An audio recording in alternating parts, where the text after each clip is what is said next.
Pastor, essa recompensa seria o que exatamente onde? Ainda em terra ou quando Jesus voltar? Essas recompensas serão no milênio.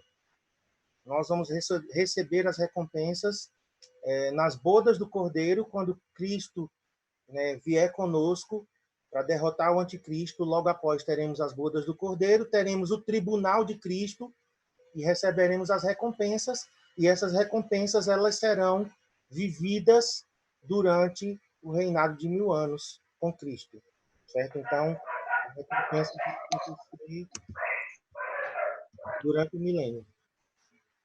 Mais alguém? Pastor, nos tempos de hoje, há a possibilidade de alguém ser arrebatado assim como Enoque e Elias foram? Eu conheço arrebatamentos, mas que são temporários. Pessoas que, em um momento de êxtase, de profunda adoração, devoção, oração, elas são arrebatadas, como Paulo foi ao terceiro céu, né, e voltou. Agora, arrebatados como Elias e Enoque, nós não temos relato, né, fora eles dois na história da igreja, de algum crente que foi arrebatado e não voltou mais. Certo? Pastor, qual sua interpretação sobre a visão futurista moderada? Então, nós falamos na primeira aula e falamos hoje de novo. O futurista moderado acredita que as coisas do Apocalipse, grande parte, ainda irão acontecer, mas nós não somos dispensacionalistas. Certo? O futurista moderado, ele acredita que o programa de Deus, né, não é separado, Igreja e Israel. Certo? As duas coisas estão caminhando juntas. Né? O futurista moderado, por exemplo, crê que o arrebatamento será no final da grande tribulação e o reino milenar, nós compartilharemos com Cristo o governo no reino milenar. Ou seja, o dispensacionalista ele acredita que o milênio é um reino teocrático só de judeus. Os judeus que estarão à frente durante os 1000 anos, a restauração do templo, os sacrifícios no templo, no terceiro templo. Essa é uma visão dispensacionalista. Entenderam? Nós temos uma visão futurista, mas ela não é dispensacionalista. Acho que a gente já tinha falado sobre isso também. Pastor Dene, pastor Jaziael, podem fazer perguntas, participar também. Pastor, só um minutinho. Eu tenho outra pergunta. Só um minutinho, Adriana. Deixa aqui o pastor Dene falar e depois, logo em seguida, você fala, tá bom? Eu fiquei... Boa tarde. Está sendo muito bom, né, o estudo. Eu fiquei um pouco intrigado com essa questão dos anjos da igreja. Estou até lendo aqui umas outras coisas, porque são assuntos, de certa forma, quando você vai estudar o livro em si, você vê que são assuntos que não são corriqueiros, né? Uhum. Então, qualquer ênfase sobre uma... Até o senhor deu a ênfase, mas o senhor falou que as duas interpretações são aceitáveis. Né? Tanto são anjos, são seres angelicais, quanto pode ser o mensageiro, o pastor da igreja, né? O anjo da igreja. E aí me intrigou um pouco aceitar essa questão de que seriam anjos, até pelo estudo que eu estou vendo aqui no site, embora hoje tem tanta notícia, você não pode confiar em tudo, né? Mas a questão só como que o João faria para entregar as cartas aos seres angelicais, por exemplo. Né? Escreve aos anjos, ali né? Escreve Jesus, aos né? anjos. Ali é Jesus falando, né? Ao anjo da igreja escreve. Ali é Jesus dizendo, não é João falando. Não, mas aquela carta ali foi escrita por João, né? Sim, então, quem interpreta como um ser angelical, Jesus falando a João, para João escrever e entregar ao anjo da igreja, que seria o portador da mensagem. Isso, né? Não, então, justamente isso, né? Então, pensar, né, nessa interpretação, embora aceitável, de que seria um ser angelical, né? Então, João teria que ter um acesso ali aos anjos e tal, olha, né? Tenho aqui uma carta para você, ele já está no céu. Assim, mas na verdade, essa pergunta ela não... só me causou uma intriga. Assim, e também... Sim, fale. E também o fato... Me fugiu aqui. de que Jesus ele diz assim, que ele removeria o candeeiro daquele anjo, né? Se Uhum. você não ouvir, se você não der ouvidos, eu removerei o teu candeeiro. O candeeiro é a igreja. Então, tipo, aquele anjo ficaria sem igreja, se for um ser angelical ou se for um pastor, um líder, então ele ficaria sem igreja por alguma questão que Jesus falou ali, né? Tipo, se você não der É, ouvidos a com esta relação a palavra. remover o candeeiro, né, remover o castiçal, eu virei e removerei, ali a interpretação é que Jesus está falando com a igreja e não com o anjo, entendeu? Jesus falaria à igreja: eu removerei a tua influência, você vai existir só por existir. Então, remover o candeeiro, remover o castiçal, quando Jesus está falando, a igreja seria ele tirar da igreja a relevância dela. Então, seria uma igreja que existiria fisicamente, institucionalmente, mas não existiria mais relevantemente numa cidade, num bairro, numa localidade, numa comunidade. Certo? Então, Jesus não está dizendo ao anjo da igreja, vamos pensar, se for o pastor, eu vou remover a igreja de você. Não, não é nesse sentido. Certo? A interpretação correta, hermeneuticamente, é que removerei igreja, o seu candeeiro, a sua influência, o poder de você brilhar no meio das trevas. Entendeu? Entendi. Partindo da regra hermenêutica de interpretação, o indício mais forte pelas ocorrências da palavra anjo no Novo Testamento, nem pensando no Antigo. Vamos pensar só no Novo Testamento. A palavra grega ângelos no Novo Testamento, as ocorrências 90 e vou arriscar 95% ou mais foi para mensageiros angelicais. Então, hermeneuticamente falando, certo? Seria mais propenso a cada igreja local ter um anjo, um mensageiro celestial, do que ser ali o pastor, um mensageiro humano. Mas as duas coisas estão abertas, né? Estão possíveis. Por quê? Porque João Batista é chamado de ângelos. Aí nós temos uma menção que já nos dá margem para entender também que é um mensageiro humano. Maravilha, pastor. Benção. Vamos continuar e deixar os irmãos também falarem. Mas alguém, assim, agora a Ediana. Tá, o pastor, é sobre o que está escrito em Apocalipse 2, no verso 17, que diz assim, o verso 17: quem tem ouvidos, ouça o que o Espírito diz às igrejas. Ao vencedor, dar-lhe-ei um maná escondido, bem como lhe darei uma pedrinha branca, e sobre essa pedrinha escrito um novo nome, o qual ninguém conhece, exceto aquele que o recebe.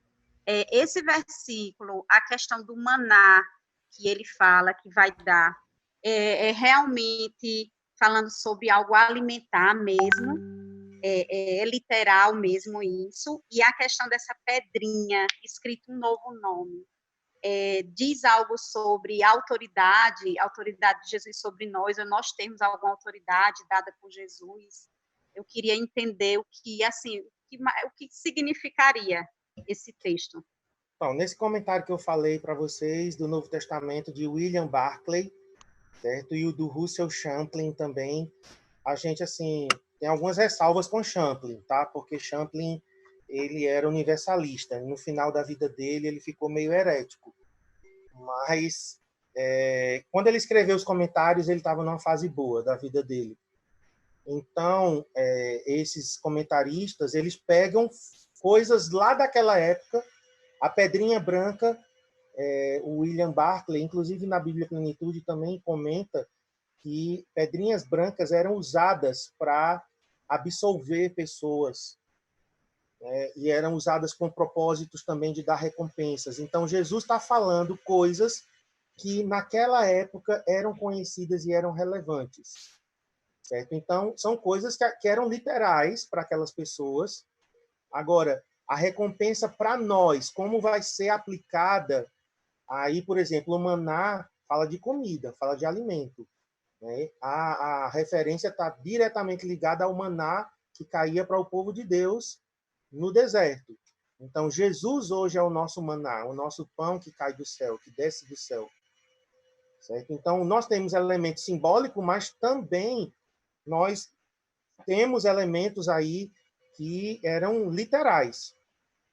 Então, o maná relacionado à comida, a alimento, quer seja alimento, um alimento mesmo, porque mesmo com corpos glorificados, mas nós comeremos. Jesus comeu peixe quando ele voltou, se apresentou aos discípulos. O corpo glorificado é bem interessante, porque o corpo glorificado não está limitado ao tempo e ao espaço, mas Jesus comeu peixe com eles. Eles tocaram em Jesus. Então, o corpo glorificado é uma mistura das duas dimensões. Então, pode ser uma comida literal que a gente vai comer? Pode, mas pode ser ali, simbolicamente, a comida espiritual. A pedrinha branca também, né, relacionada à absolvição, ao perdão. Então, é interessante que vocês leiam comentários mais profundos sobre a carta às igrejas, porque aí ele vai destrinchar cada recompensa dessa com o simbolismo e o significado que Jesus estava dando ali, com coisas da época daquelas igrejas. Ok? Ok. Antes do pastor Carvalho, quero dar as boas-vindas a ele. O pastor Carvalho é nosso amigo aí de longas datas, está morando em São José dos Pinhais e está participando aqui conosco. Antes dele falar, eu tive aqui algumas perguntas no chat. Algumas pessoas antigamente falavam que iria existir hierarquias no céu. Eu queria saber se isso se atrela a alguma visão escatológica, se tem alguma coisa a ver com as recompensas. Hierarquias no céu, a gente tem hierarquias de anjos no céu. Existe uma hierarquia angelical. O que nós falamos de hierarquia no reino milenar, sim, haverá hierarquias no reino milenar. Então, Jesus diz que alguns, por serem fiéis, receberiam recompensas em escalas diferentes. Em Lucas, na parábola das minas, Jesus diz: servo bom e fiel, foste fiel ao seu Senhor, governa sobre 10 cidades, governa sobre 5 cidades. Então, quem interpreta as recompensas, né, de forma literal, como nós interpretamos, eu entendo que no governo de Jesus, no milênio, nós governaremos com ele, né, e alguns de nós, dependendo da nossa obediência e fidelidade, nós receberemos recompensas maiores e melhores, e alguns ocuparão cargos, vou falar essa palavra, tá? Porque é um governo, né? No governo teocrático de Cristo, uns governarão cidades, outros governarão estados, outros governarão nações. Então, existe hierarquia no reino milenar. Nós governaremos sobre os que restaram da grande tribulação, porque vai restar a gente não crente, que não recebeu a marca da besta. Então, nós governaremos sobre essas pessoas com corpos glorificados, né? Na terra, nós governaremos. Então, vai ter uma hierarquia. Mas vamos deixar para falar sobre o milênio, né? Bem gostoso esse assunto do milênio, porque a gente vai viver de uma forma até diferente na atualidade, né? Se a gente entender o milênio como uma época, né, maravilhosa do governo de Cristo. Antes de Nádia, deixa eu ver aqui. Pastor, quando o senhor fala que o CCA acredita na visão futurista, logo não acredita nas outras visões. Nas outras visões, seria empate. Nós acreditamos na visão futurista, mas, com relação às cartas, nós somos preteristas. Certo? Então, tem aí... As cartas a gente acredita que foram para igrejas históricas e que aquilo ali já aconteceu, embora as lições sirvam para crentes de todas as épocas. Agora, somos futuristas a partir do capítulo 4. Pastor Carvalho sinalizou aqui. Pode falar aí, pastor. Está no carro? Então, pastor, está me ouvindo? Oh. Então, pastor, a pergunta é o seguinte: vão estar participando aqui desse grupo, né? Vai esclarecendo, tirando dúvidas, né? Muito legal. Então, a dúvida é o seguinte, não, né? Existe uma linha dentro da escatologia que fala sobre a questão de Jesus, quando ele já está com o corpo glorificado, e tem todo o contato com os discípulos, come, né? E tem todo esse relacionamento aqui na Terra. Mas existe também uma linha também dentro da escatologia que fala que ele só fez isso aqui na Terra. E quando ele ascendeu ao céu, tá certo? Essa vontade de comer, todo esse ambiente que nós temos, já não existe mais. Aí a pergunta é o seguinte: e aí, pastor, qual é a linha aí que você crê, qual é aquilo que você fala, aquilo que você diz, né? Vamos ter fome, não vamos ter fome? Isso acontece dentro dessa linha aí, não é a linha que tem razão, né? Mas que se assemelha mais aí para aquilo que você crê. Vamos ter fome, vamos comer, mas não vamos ter fome. Porque há uma mescla de duas dimensões. Corpos glorificados, como eu falei, atravessam paredes, mas podem ser tocados. Né? Assim, a gente não tem muito como a gente explicar isso logicamente. Mas nós comeremos no milênio? Comeremos, mas não sentiremos fome. Nós vamos dormir no milênio? O corpo glorificado não adoece, não envelhece, o corpo glorificado não se cansa. Né? Então, tem coisas que são bem interessantes da gente pensar. Os corpos glorificados dos crentes que estarão no milênio, nós não teremos mais, não seremos mais casais, não teremos mais filhos, todos serão irmãos, os crentes com corpos glorificados. Não vai ter sexo mais. Isso entristeceu alguns aqui, mas o corpo glorificado é outra dimensão.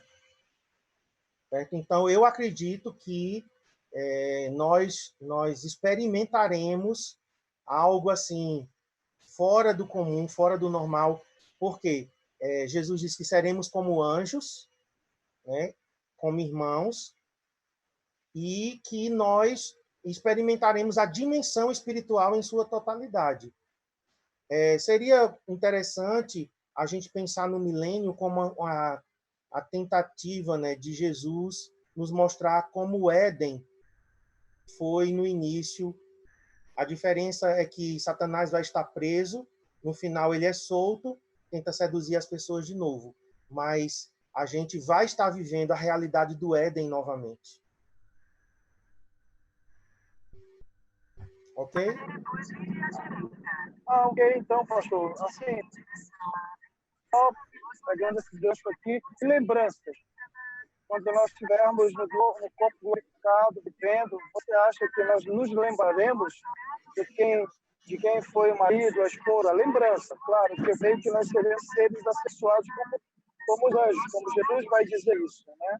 Mas as lembranças, lembraremos dos irmãos, amigos, pais, não como uma lembrança dolorosa, né? Que nós não veremos amigos que não estarão conosco, né? Mas como uma lembrança, simplesmente como uma lembrança, lembrar aqui sem ter as emoções que nós temos aqui. O que você diz aí? Acredito que nós teremos algumas lembranças, sim, sem dor, sem lágrimas, sem tristeza. Mas eu acredito que algumas lembranças serão preservadas e que na era vindoura nós reconheceremos algumas pessoas. Eu acredito que sim. Agora, algumas lembranças terão que ser suprimidas, porque senão seriam tortura para nós, alguém que tem um parente que não é salvo. Então, isso afetaria a pessoa. Mas eu acredito que nós teremos lembranças, sim, de algumas coisas. Ok? Nádia ia perguntar. Pode falar. aqui em Mateus 24, no versículo 38, né, que aqui é a parábola da figueira, com a exortação à vigilância.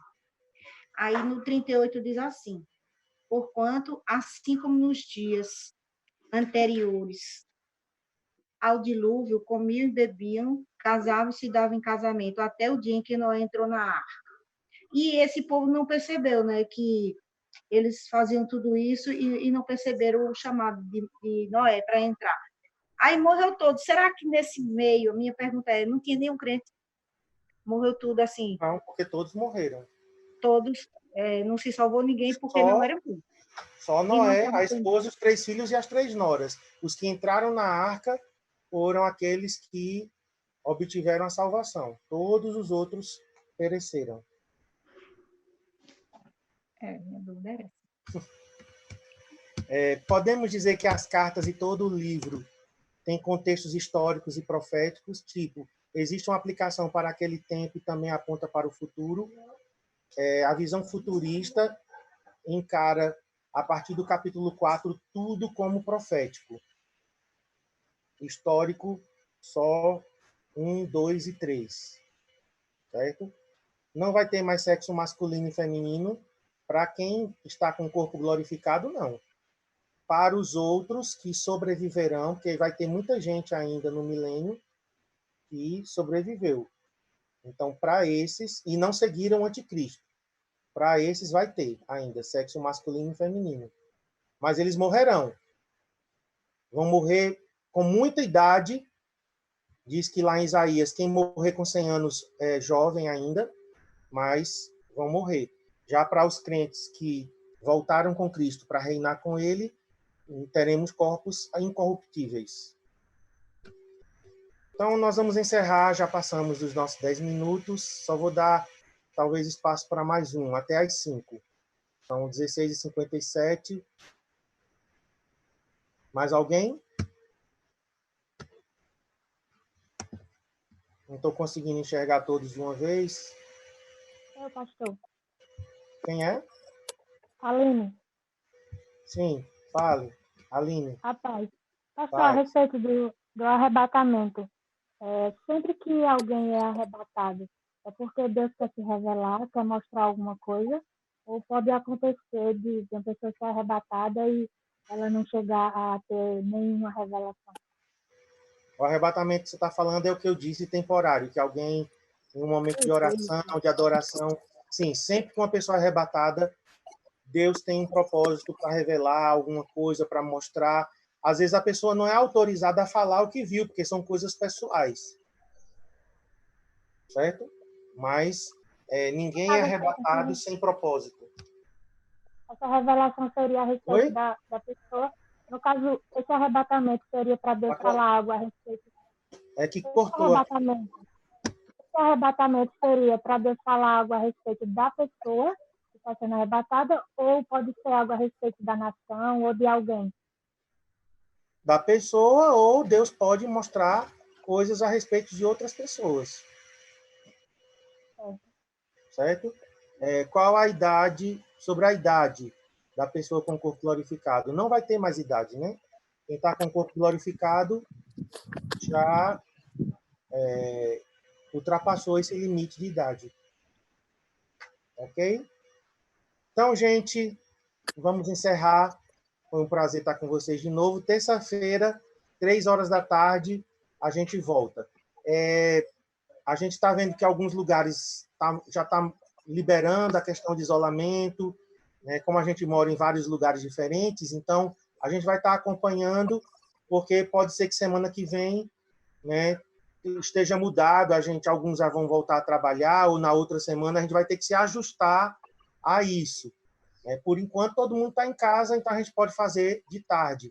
Mas, se houver uma mudança, a gente vai ter que ajustar com vocês um novo dia, um novo horário. Por enquanto, está mantido terça e quinta, 15h. Ok? Então, vamos orar para a gente encerrar. Eu pensei da gente cantar uma música antes da gente encerrar.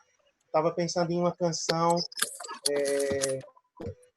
que é sobre a volta de Jesus e eu queria que a gente encerrasse cantando ela. Tá? Eu vou orar.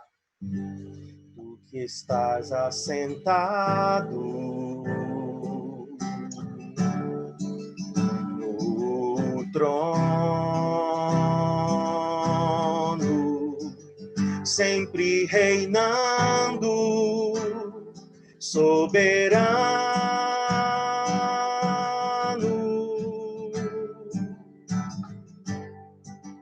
anjos cantando, homens louvando,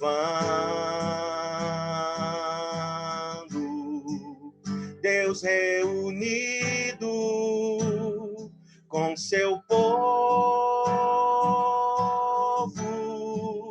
ó Alfa,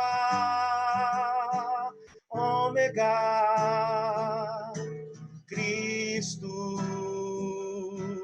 Filho, ó vem, ó vem, ó vem, Senhor Jesus, ó Alfa, Ômega, Cristo, Filho, ó vem, ó vem, ó vem, Senhor Jesus. Ansioso espero a sua volta, o grande dia em que tu virás, então subiremos, contigo estaremos para sempre. Aleluia, Maranata, Cristo, Filho, Mestre, ó vem, ó vem, ó vem, Senhor Jesus. Obrigado, Senhor, por esse tempo juntos para aprendermos da Tua palavra. Cada irmão que está aqui, Senhor, quero abençoar cada um, que nós possamos aprofundar cada dia mais nas verdades da Tua palavra, Senhor. Em nome de Jesus. Amém. O vídeo eu vou mandar para vocês no grupo, tá certo? Vocês assistem o vídeo lá pelo grupo. Deus abençoe, queridos. Tchau.